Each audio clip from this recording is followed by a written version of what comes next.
নমস্কার। আজকে আমি কিভাবে নরম তুলতুলে টক ঝাল মিষ্টি দই বড়া বানানো যায় দেখাবো। এই দই বড়া ছোট বড় সবার খুব প্রিয়। তো প্রথমে দেখুন, আমি এই দই বড়া বানানোর জন্য 2 কাপ মতো বিউলির ডাল নিয়ে নিয়েছি, খোসা ছাড়ানো যে ডালটা। তারপরে ডালটা নিয়ে আমি জল দিয়ে ভালো করে ধুয়ে নেব। 2-3 বার আমি এটাতে জল ঢেলে ভালো করে ধুয়ে নেব। ভালো করে ধোয়া হলে তারপর আমি এর মধ্যে জল দিয়ে আবার ঢেকে 1 ঘন্টার জন্য রেখে দেব। আমি ডালটাকে মাত্র 1 ঘন্টার জন্য ঢেকে রেখেছিলাম। তারপরে এটাকে আমি বানিয়ে নিয়েছি। এবার দেখুন, আমি কিছুটা পরিমাণে তেঁতুল নিয়ে নিয়েছি। এই তেঁতুলটা আপনি আপনার মতো নিতে পারেন, কারণ তেঁতুল একবার যদি চাটনিটাকে বানিয়ে রাখেন, এটা অনেক দিন পর্যন্ত ফ্রিজের মধ্যে রাখা যায়। এবার এর মধ্যে আমি গুড় নিয়েছি, কারণ তেঁতুলের চাটনি বানানোর জন্য একটু বেশি পরিমাণ গুড়ের প্রয়োজন হয়।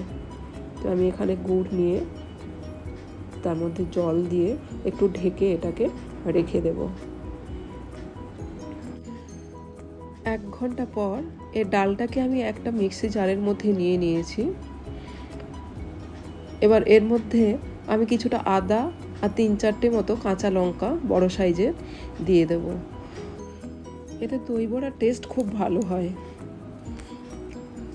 এরপরে দেখুন, আমি এর মধ্যে সামান্য পরিমাণে জল দিয়ে দেবো। সামান্য পরিমাণে জল দিয়ে তারপর এটাকে আমি মিক্সিতে একবার পেস্ট বানিয়ে নেব। পেস্টটাকে একটা বড় পাত্রের মধ্যে নিয়ে নিয়েছি। বড় পাত্রের মধ্যে নিলে ফেটাতে সুবিধা হয়। এরপর এর মধ্যে আমি পরিমাণ মতো লবণ, কিছুটা জিরে নিয়েছি, গোটা জিরে 1 চামচ মতো নিয়েছি, আর 1 চামচ মৌরি দিয়ে মিক্স করে নেব। একটা হ্যান্ড ব্লেন্ডার দিয়ে ভালো করে ফেটিয়ে নেব। আমি এটাকে 10 থেকে 12 মিনিট পর্যন্ত ফেটিয়ে নিয়েছি। এই পেস্টটা কতটা ফ্লাফি হয়ে গেছে। এবার দেখুন, এটা বেড়ে ডবল হয়ে গেছে, নরম তুলতুলে হয়ে গেছে। ভালো করে ফেটিয়ে নিলে আপনি খুব কম সময়ের মধ্যে নরম তুলতুলে দই বড়া বানাতে পারবেন। এবার একটা বাটিতে জল নিয়ে আপনি একটুখানি জলের ওপর দিয়ে দেখবেন, যদি ভেসে ওঠে তাহলে এটা বড়া বানানোর জন্য তৈরি হয়ে গেছে। এবার একটা প্যানের মধ্যে 1 টিস্পুন আমি জিরে নিয়েছি, 1 টিস্পুন মৌরি, অল্প একটুখানি মেথি নিয়েছি। এবার এটাকে আমি রোস্ট করে নেব। হালকা একটা জিরে মৌরি থেকে গন্ধ বেরিয়ে এলে কয়েকটা শুকনো লঙ্কা এর মধ্যে আমি দিয়ে দেব। একটু গরম হয়ে গেলে এটাকে নিয়ে আমি একটা মিক্সি জারে দিয়ে নিয়ে গুঁড়ো করে নেব।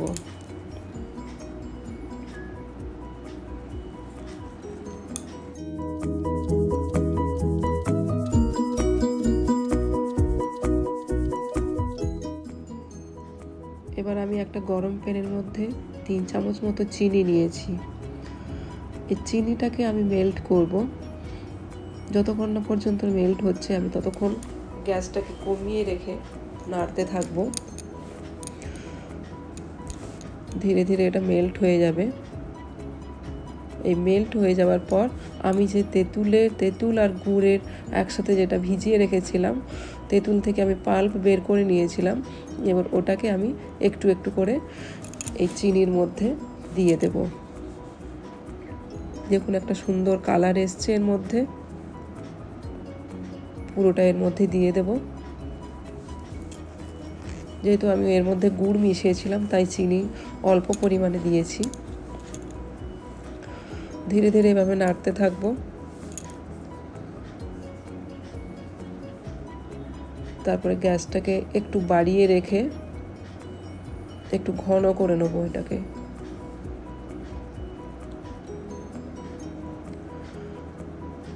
এরপর আমি এর মধ্যে দিয়ে দেব কিছুটা বিট লবণ পরিমাণ মতো, আর তার সঙ্গে দিয়ে দেব একটু জিরে গুঁড়ো, যে ভাজা মশলাটা গুঁড়ো করে আমি রেখেছিলাম ওটা এর মধ্যে মিক্স করে দেব,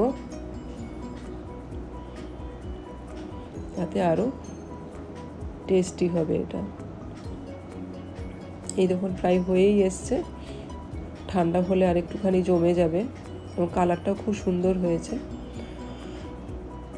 এবার গ্রিন চাটনির জন্য আমি নিয়ে নিয়েছি ধনে পাতা, কয়েকটা আদা কুচি আর কাঁচা লঙ্কা নিয়েছি। এটাকে আমি পেস্ট বানিয়ে নিয়েছি এবং এর মধ্যে আমি চাট মশলা দিয়েছি আর বিট লবণ দিয়ে এটাকে মিক্স করে নেব। এবার বড়াগুলোকে ভাজার জন্য আমি তেলটাকে মিডিয়াম ফ্লেমে রাখবো।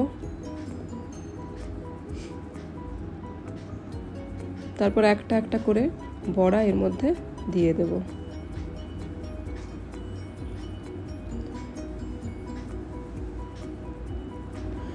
এই বড়াগুলো তেলে দেওয়ার সময় আমি এক একবার করে হাতটা ধুয়ে নিয়েছি, তাহলে বড়ার শেপগুলো ভালো হবে। এর ওপরে বড়াগুলোর ওপরে আমি তেলটাকে একটু একটু করে চামচ দিয়ে দেব।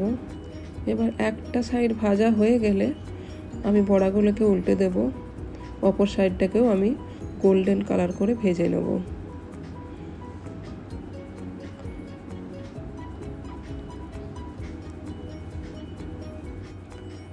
গোল্ডেন কালার করে ভাজা হয়ে গেছে, এরপরে আমি বড়াগুলোকে তুলে নেব।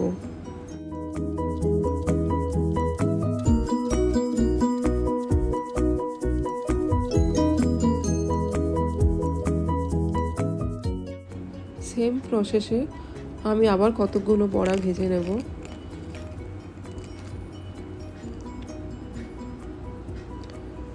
এবার একটা পাত্রের মধ্যে জল নিয়ে তাতে আমি 1 চামচ মতো লবণ মিশিয়ে দেব।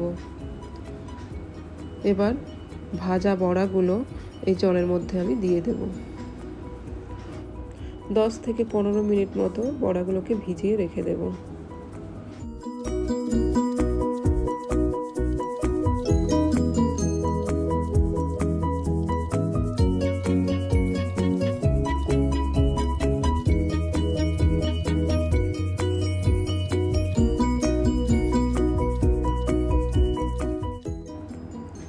এবার আমি একটা পাত্রের মধ্যে দই নিয়ে নিয়েছি। দইয়ের মধ্যে আমি 2 চামচ চিনি মিক্স করে নিয়েছি। আপনারা আপনাদের পরিমাণ মতো চিনি মিক্স করে নেবেন। এবার এই দইটাকে আমি ভালো করে ফেটিয়ে নেব, একেবারে মসৃণ করে নেব।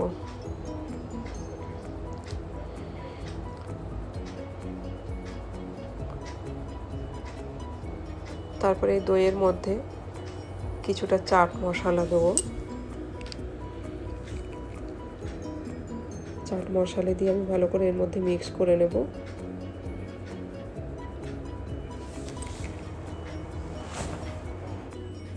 এবার এই বড়াগুলোকে হালকা হাতে চেপে নিয়ে জলটা বের করে নিয়ে আমি দইয়ের মধ্যে দিয়ে দেব। কিছুক্ষণ এভাবে ভিজিয়ে রেখে দেব। আপনারা চাইলে এটাকে ফ্রিজের মধ্যে 15-20 মিনিট রেখে দিতে পারেন। গরমে ঠান্ডা দই বড়া প্রত্যেকেরই খুব প্রিয়।